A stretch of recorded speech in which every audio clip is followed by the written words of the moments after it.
Nosso estudo de hoje é a lição 68 do livro Religião dos Espíritos, tem por título Materialismo. Para dissipar a sombra do materialismo, a espessar-se no espírito humano, é forçoso evitemos a atitude daquelas autoridades da antiga Bizâncio, que discutiam bagatelas enquanto os inimigos lhes cercavam as portas.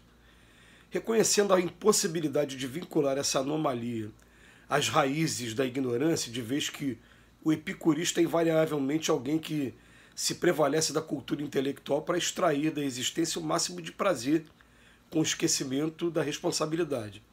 Interpretemos o materialismo como sendo uma enfermidade obscura, espécie de neoplasma da mente, a degenerar-lhe os mecanismos. Da tumoração invisível surge a violência e a crueldade, a desumanidade e o orgulho por metástases perigosas, sucessivas de criar as piores deformidades no mundo íntimo. E tanto quanto a ciência médica ainda encontra dificuldades para definir a etiologia do câncer, surpreendemos de nossa parte os maiores entraves para explicar a causa de semelhança calamidade. Porquanto, sendo a ideia de Deus imanente em todas as leis do universo, não é compreensível se isole voluntariamente a razão da sua origem divina. Convençamo-nos, porém, de que todo desequilíbrio do espírito pede por remédio justo a educação do espírito. Veiculemos assim o livro nobre, estendamos a mensagem edificante, acendamos a luz dos nossos princípios nas colunas da imprensa, utilizemos a onda radiofônica auxiliando o povo a pensar em termos de vida eterna, relatemos as nossas experiências pessoais no caminho da fé com o desassombro de quem se coloca acima dos preconceitos, amparemos a infância e a juventude para que não desfaleçam a míngua de assistência espiritual, instruamos a mediunidade, aperfeiçoemos nossos próprios conhecimentos através da leitura construtiva e meditada, instituamos cursos de estudo do Evangelho de Jesus e da obra de Allan Kardec em nossas organizações preparando o futuro, ofereçamos pão ao estômago faminto e alfabeto ao raciocínio embotado, plantemos do culto da caridade o culto da escola. E, sobretudo, considerando o materialismo como chaga oculta, não nos afastemos da terapia do exemplo, porque em todos os climas da humanidade, se a palavra esclarece, o exemplo arrasta sempre. Hoje o Emmanuel ele dá uma mensagem se mostrando até estarrecido, né? E tem um momento que ele vem falar para a gente, né, que não é compreensível, né, que ele encontra os maiores entraves para explicar a causa de semelhante calamidade, que é o materialismo. E ele está falando disso porque a gente percebe no Brasil uma riqueza religiosa muito grande e a gente percebe que as religiões elas pregam a vida após a morte e todas elas acabam tendo de alguma maneira comunicação espiritual. A gente está cercado, por exemplo, de protestantes evangélicos e todos eles só mudam a terminologia. Eles vêm falar para a gente, é o Espírito Santo, é o demônio. O demônio é o quê? É o espírito que ainda está atrapalhando o seu caminho.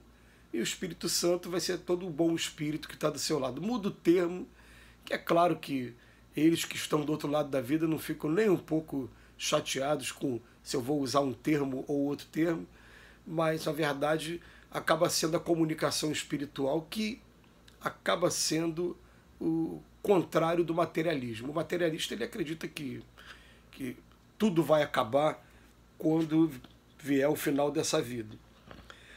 Mas o Emmanuel ele vem trazer ainda uma informação a mais. Ele vem falar sobre o que pode acontecer com o materialista. Ele pode chegar ao ponto de violência, crueldade, desumanidade e orgulho. E, como ele faz a comparação com o câncer, ele fala, ó, é uma tumoração invisível que pode criar metástase perigosa. Quem já teve algum parente ou lida com essa situação do câncer vai saber o que são essas linguagens aqui, né? A metástase é quando você já teve ali um comprometimento do órgão. E o que acontece? Vamos começar a pensar, se eu sou materialista demais, eu não estou vendo nada lá na frente, eu vou me tornar uma pessoa violenta, eu vou praticar esses atos de crueldade que a gente vê na violência urbana. E depois ele fala desumanidade e orgulho, por quê? Porque na verdade eu não estou nem aí pro ser humano, eu estou querendo curtir os prazeres da matéria, porque eu acredito que daqui a pouco, quando terminar, se tiver o último respiro, nossa, acabou a vida, quando terminar a vida. Então eu quero aproveitar o máximo e gozar o máximo dos bens materiais.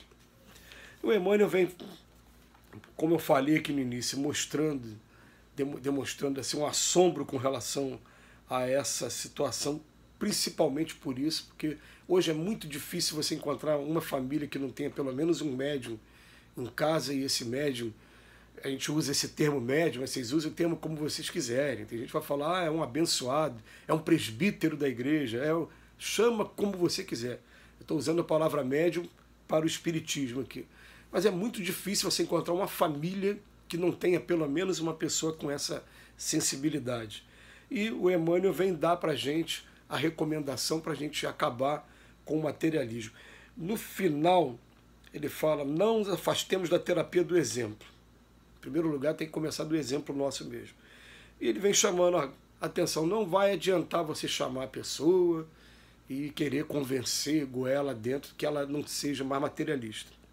Você vai fazendo o seu papel, você continua veiculando o livro nobre, dando os livros de presente, estendamos a mensagem edificante, ele vem falar, né, vamos para a imprensa também, para o rádio, para a internet hoje, vamos relatar nossas experiências pessoais, com fé, e vamos continuar amparando a infância e a juventude, estudando a mediunidade, porque a mediunidade ainda é assunto para estudar durante muito e muito tempo, essa influência que a gente recebe, quanto a gente cede à influência deles, dos espíritos, aperfeiçoemos nossos próprios conhecimentos. Ele vem dando um roteiro para que a gente continue nessa luta contra o materialismo, mas a gente vai lembrar que também, acrescentando ao Emmanuel, que o materialista, ele também é ser humano e ele também sente dor. E nesses momentos de dor, normalmente são aqueles momentos melhores para a gente chegar perto da pessoa e falar, e aí, cara, será que termina mesmo? Você terminou de perder um ente querido. Será que terminou mesmo? Será que ele não está em um outro lugar? A vida teria sentido se fosse só isso aqui? Porque às vezes a gente conversa, tudo bem, você está com essa idade, mas é aquela criança que morreu cedo demais, aquela que não teve oportunidade de viver nada. E as pessoas que a gente ama de verdade, acabou para sempre, virou pó, você nunca mais vai ver? Será que é isso? Será que essas provas todas que a gente encontra por aí, as mensagens que chegam, como dizia lá o Raul Seixas numa das suas músicas, né? As mensagens que nos chegam sem parar, ninguém pode notar, estão muito ocupados para pensar. Será que essas mensagens que chegam não estão provando a imortalidade da alma? Se estão provando a imortalidade da alma, estão mostrando que tem coisa para o lado de lá e vai ter consequências as atitudes que a gente estiver fazendo aqui, praticando aqui? Aquela velha história, né? A vida aqui a gente vai deixando flores pelo caminho, ou espinhos. Depois você vai colher tudo, porque a semeadura é livre, a colheita é obrigatória.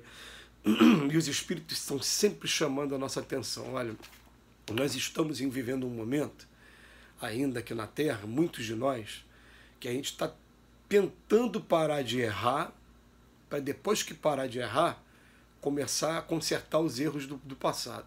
Mesmo sabendo que a gente já está também consertando os erros do passado. Mas vai chegar lá na frente, vai ter um momento que, olha, vai ter que ter o acabamento final. Jesus fala do último iota, o último tio. Vai ter que ser cumprido tudo. É como se você estivesse terminando uma obra e esse muro que está aqui atrás de mim, ó, vai ter que dar mais uma demão nele. Vai ter que passar por isso. Então a gente ainda está naquela fase ainda, né, de procurar minimizar as coisas, mas vai chegar uma hora que a gente vai ter que partir para o acabamento final. E esse acabamento final vai ser a gente trazendo essa espiritualidade para a gente, trazendo esse altruísmo para a gente, esse respeito a todos e principalmente essa assistência. Ofereçamos pão ao estômago faminto, alfabeto ao raciocínio embotado e vamos plantar no culto da caridade o culto da escola. Que Jesus nos abençoe hoje e sempre.